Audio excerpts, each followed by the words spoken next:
Oi gente, tudo bem com vocês? Aqui não é o programa Casos de Família, mas hoje nós vamos aprender a analisar alguns casos de família. Péssima essa piada, mas não desista desse vídeo não, que deu trabalho pra gravar, por favor. Hoje nós vamos estudar os heredogramas, que são representações gráficas ali do histórico familiar. A representação ali de uma característica hereditária. Nada mais é ali do que uma árvore genealógica de uma família de pessoas ali que são aparentadas. E a gente vai ajudar isso ali por meio de símbolos, de traços. A gente vai ver como é que é feito esse estudo. Meu nome é Thaís Magalhães e mais uma vez sejam muito bem-vindos para mais um vídeo aqui neste canal.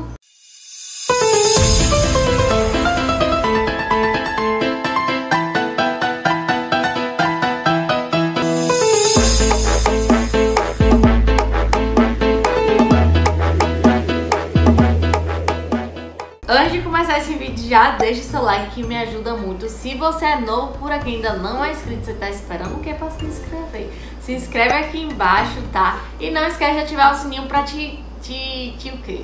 Pra te dizer sempre que tiver vídeo novo por aqui. Vamos lá estudar os heredogramas. Hoje nós vamos aprender tudo sobre os heredogramas. Os símbolos, os números, para que fica em cima, embaixo, os traços. Mas antes de tudo isso, eu queria perguntar para vocês: para que serve um heredograma? A gente utiliza ali os heredogramas para estudar a transmissão de uma característica hereditária ali numa família, né? Num grupo de pessoas que são aparentadas. Então, por exemplo, se você aí tem um caso de um parente que tem ali uma doença que é hereditária, você quer investigar melhor isso, então você vai lá no aconselhador, numa aconselhadora genética para fazer o heredograma. Se você quer casar com um primo ou com um parente próximo, ou se você quer casar com alguma pessoa, quer saber a probabilidade dos seus filhos terem alguma doença, terem alguma coisa, enfim, o heredograma vai nos dar ali infinitas respostas ali para várias perguntas. São infinitas respostas, são várias perguntas, né?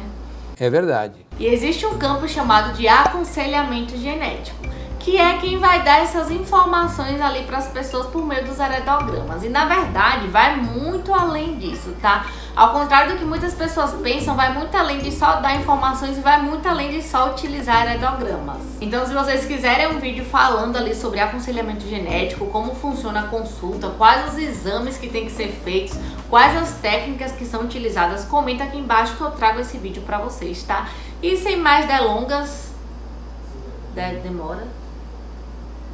Enfim, vamos aos slides. Bom, gente, então vamos dar início à nossa aula de heredogramas, tá? E o que é que são os heredogramas? São representações gráficas de uma família, ou seja, de pessoas ali que têm um certo grau de parentesco. Só que essa representação vai ser feita por meio de símbolos. E por meio dos heredogramas nós conseguimos acompanhar a transmissão de características hereditárias. Então nada mais é do que a gente pegar aqui, ó, essa família e colocar ali na forma de símbolos para a gente entender melhor. Então os heredogramas nada mais são do que árvores genealógicas de famílias que vocês já devem ter visto por aí, só que representados por meio de símbolo. Porque imaginem vocês, a gente ter que estar desenhando aí árvore, ter que estar desenhando essas pessoinhas aqui, o trabalho que não ia dar, não é mesmo? Então a gente representa por símbolos que aí todo mundo consegue desenhar, principalmente eu que não nasci com esse dom. Então vou apresentar para vocês o meu heredograma favorito da vida, que é esse, essa coisa mais linda aí do mundo. E é isso que a gente vai estudar na aula de hoje, tá? Essa representação gráfica aí de cruzamentos entre pessoas formando famílias, porque na genética humana a gente não pode fazer cruzamentos experimentais. A gente não pode pegar duas pessoas, botar ali no quarto e falar, né?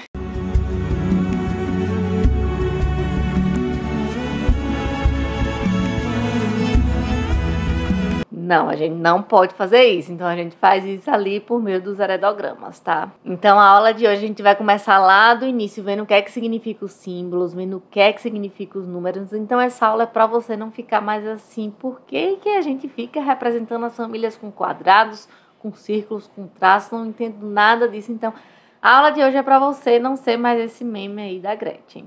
Então para começar nós vamos entender a simbologia ali que está nos heredogramas, tá? Eu trouxe aqui os símbolos que são mais utilizados, que a gente mais vai utilizar daqui para frente, e também trouxe alguns símbolos que ninguém nunca utiliza, mas eu trouxe por desencargo de consciência, tá? Nunca cai em prova nenhuma, nunca cai em nada, mas depois eu mostro para vocês. Meu Deus do céu, por que eu sou tão sincera? Então, quando vocês verem esses 3 símbolos aí, não fiquem achando que é um convite para participar de round 6, não. Só besteira. Sempre que a gente vê um quadrado no heredograma, significa que é uma pessoa do sexo genético masculino, né? Eu vou chamar aqui de homem, tá? E não vou fazer piadas, porque eu tenho certeza que os haters já estão aí de olho.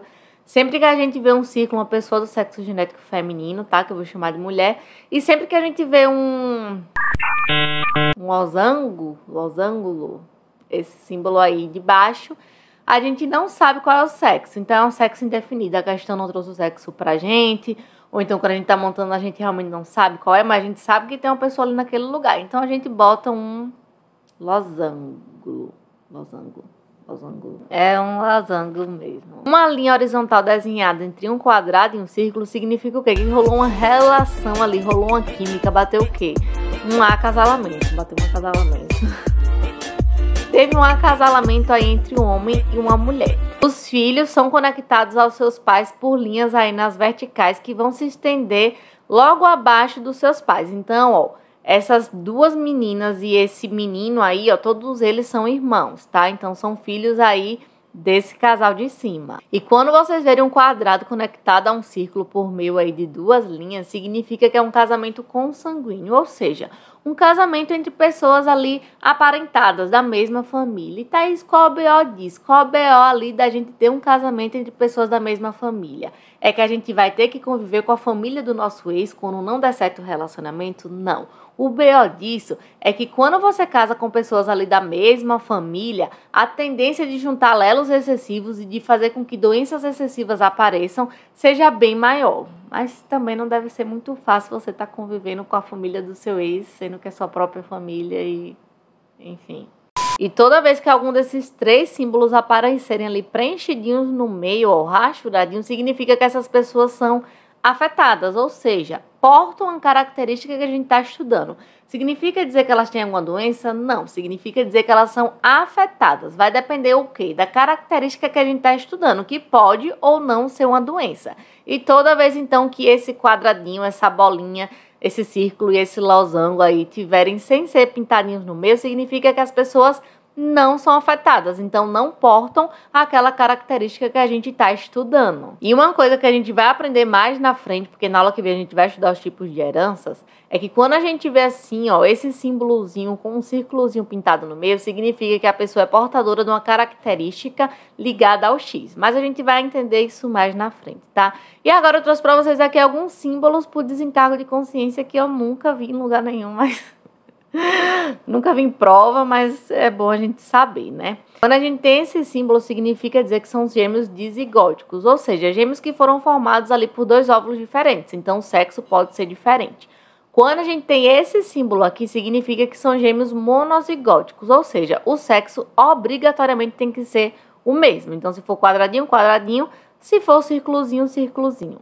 Se for losangulozinho, losangulozinho também. Quando a gente tiver esse símbolozinho aqui, significa que teve um casamento extramarital, ou seja, vai rolar o lado... um casamento ali, ó, fora da família, que deu uma voltinha ali fora, extraconjugal. Esse símbolo aqui significa o quê? Que o amor acabou, né? Que teve o quê? Um divórcio.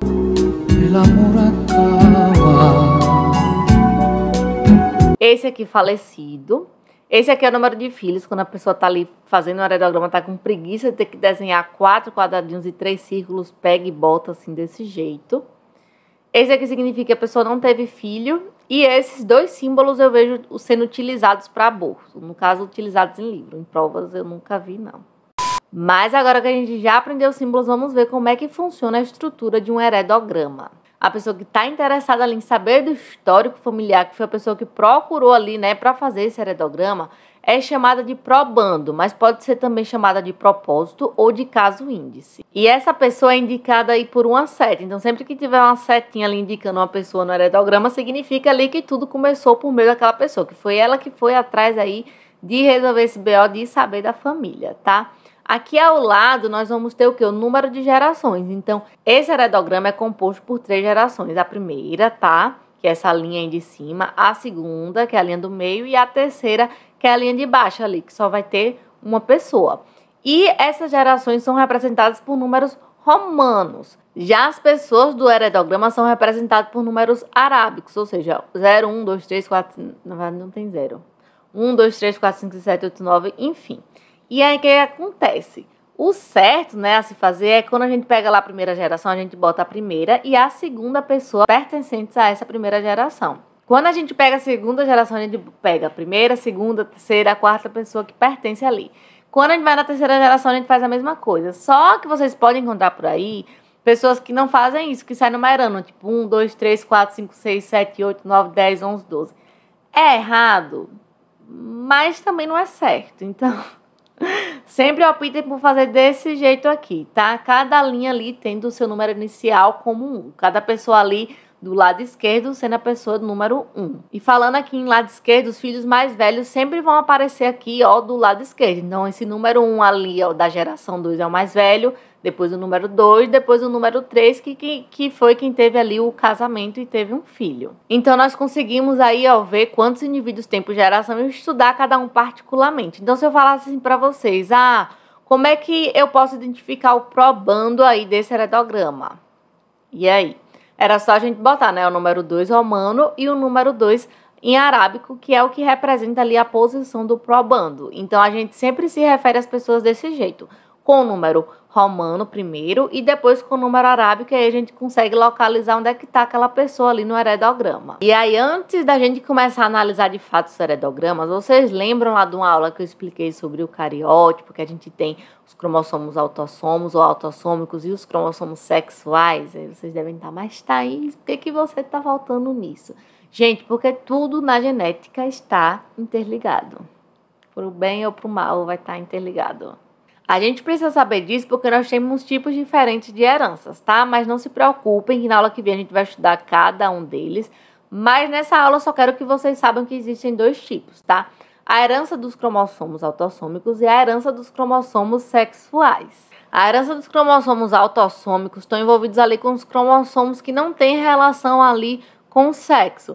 Ou seja, o tipo dessa herança vai ocorrer de forma igual, tanto em homens como em mulheres. Já a herança dos cromossomos sexuais sempre vai ter ali a prevalência em um dos sexos, tá?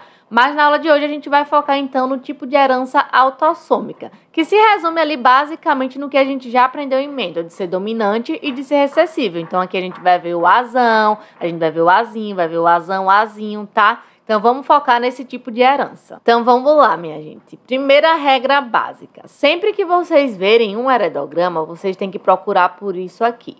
Por pais que sejam diferentes de algum dos seus filhos. Por quê? Sempre que vocês verem isso, vocês podem aplicar a regra que os pais vão ser heterozigotos e os filhos vão ser recessivos. Thaís, não entendi por que essa regra, mas não podia ser diferente, então vamos analisar aqui como que poderia ser diferente, tá? Thaís, eu acho que os pais poderiam ser recessivos e dar origem aos filhos recessivos também. Mas a gente tá vendo aí que essa característica recessiva, ó, quando tá presente, ela deixa o quê? O quadradinho pintado, né? Significando que ela tá sendo manifestada. Então, os pais obrigatoriamente teriam que ser o quê? Pintadinhos também, que não é o caso. Então, a gente já sabe que esse daqui não é o genótipo dos pais. Thaís, mas eu acho então que os pais podem ser o quê? Dominantes, né? Totalmente dominantes, homozigotos, já que eles não estão pitadinhos. Mas aí eu pergunto para vocês, como é que eles iam dar origem, então, a um filho que fosse recessivo e tivesse pintadinho ali? O filho, então, não ia ter essa característica, né? Então, isso aqui a gente já sabe que não é possível para ser aplicado nessa regra. Thaís, então eu acho que um dos pais vai ser homozigoto dominante e o outro vai ser heterozigoto dominante. Tá, mas aí daria origem a um filho supostamente... Descarregando. Tá, mas aí daria origem supostamente a um filho azão-azinho ou azão-azão. E aí a característica recessiva que a gente já viu que é a que está se manifestando não iria se manifestar, né? E esse quadradinho ia ser o quê? Branco. Então a gente já viu que isso aqui também não se encaixa. Então a regra é clara, meus amigos. Sempre que os pais forem diferentes dos filhos, os pais obrigatoriamente têm que ser heterozigotos e os filhos recessivos. Porque só assim, então, para gerar um filho que seja diferente dos seus pais. Então, vamos ver aqui, analisar esse heredograma, tá? Vamos procurar ali se a gente acha algum desses casos, ou achamos, então. Nós temos aqui pais que são diferentes do quê? De um dos seus filhos. Então, a gente automaticamente já aplica a regra. Se a gente aplicou a regra e a gente viu que o caráter em questão, né, que é quem tá pintadinho, é recessivo, significa o quê? Que todas as pessoas que são pintadinhas vão ser o quê? Recessivas. E todas as pessoas que não são pintadinhas vão ter o quê? Pelo menos um alelo dominante ali não deixando a característica se manifestar. Então, a gente já pode supor que essa pessoa aqui tem um alelo dominante, né? E a gente já pode supor que esses dois filhos vão ter um alelo dominante e um recessivo. Por quê? Um vem do pai, né? Herdou o dominante, já que não tá pintadinho. E o outro vem da mãe, que só vai ter o quê? Alelos recessivos. Então, obrigatoriamente, todos os filhos aí vão ser azão, azinho, tá? E aí, esse filho aqui de baixo, ó, que é irmão do afetado, ele vai ser azão, mas a gente não sabe o que é que ele vai ser. Se ele vai ser homozigoto ou se ele vai ser heterozigoto. Fica aí a dúvida, porque a mãe e o pai dele são heterozigotos, podia ter passado tanto o azão como o azão-azinho, e a gente sabe que não é azinho-azinho porque ele não é o quê? Afetado. Então, se esse tipo de herança que a gente está analisando, né, se os quadradinhos que estão pintados ali, se a característica que a gente está analisando ali é pintada, ela é recessiva, esse é um tipo de herança autossômica recessiva. Autossômica porque a gente está estudando que os cromossomos autossômicos, e recessivo porque a gente já viu que o caráter se manifesta em dose dupla, né, em recessividade. E se vocês observarem aí, ó, essa característica pulou a geração 2. Toda característica que pula a geração é chamada de caráter atávico. E isso é um indicativo de uma herança recessiva, tá? É um indicativo, não significa que vai ser, mas é um indicativo muito forte. Então, aqui nesse heredogramas, as pessoas não afetadas precisam ter pelo menos um alelo dominante, sendo azão-azão ou azão-azinho. E os indivíduos afetados são obrigatoriamente azinho-azinho, que são aqueles ali, ó, que estão preenchidinhos, tá? Mas vamos analisar agora aqui outro heredograma. Bora encontrar aí, ver onde é que a gente pode aplicar essa regra, ó, e pronto, a gente encontrou aqui. Pais diferentes dos filhos. Assim que a gente encontra, a gente já aplica a regra, né? Os pais são heterozigotos e o filho homozigoto. E aí, meus amigos, a gente já viu que já muda a figura, né? Esse vai ser um tipo de herança autossômica dominante, porque a gente tá vendo ali que os indivíduos afetados têm um alelo dominante. Então, a gente já sabe que todos que estão pintadinhos tem um alelo dominante e todos que não são pintadinhos, ó, vão ser o quê? Obrigatoriamente recessivos, porque não vão portar aquele caráter. Então, toda vez que a gente tem um heredograma, ele já nos dá o quê? O fenótipo dos indivíduos. Então, a gente tem que ir o quê? Descobrindo o genótipo aí, ó.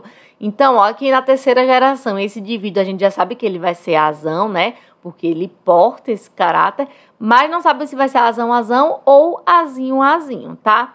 E aí, indo lá para cima, a gente sabe que esse indivíduo obrigatoriamente é azão-azinho. Por quê? Porque ele teve um filho ali, ó, azinho-azinho. Então, um azinho teve que vir do pai e outro da mãe. E esse outro indivíduo aqui, obrigatoriamente, também vai ser azão-azinho, porque recebeu um azão do pai e a mãe só tinha azinho ali para dar, então ele fica sendo azão-azinho. Então, os indivíduos não afetados aqui vão ser azinho-azinho.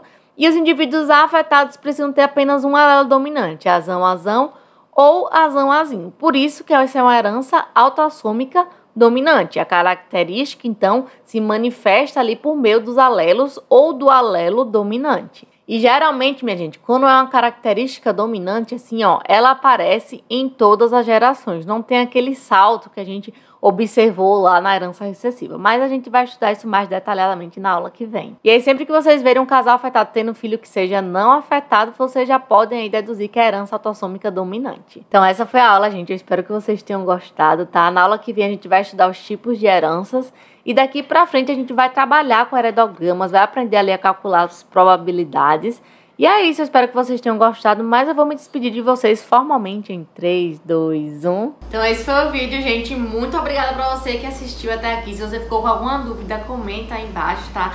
Virão muitos mais vídeos aí, ó, sobre heredograma, sobre probabilidade. Eu amo essa parte, eu chego, fico animada. E é isso, minha gente. Um beijo aí no coração de cada um.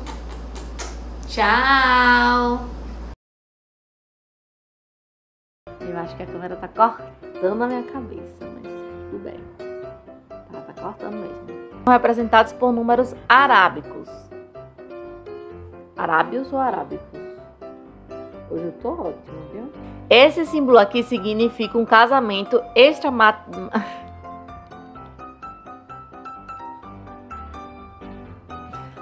casamento extramarital, que é quando o homem, a mulher tem... O que é isso? Casamento extramarital? Não sei não.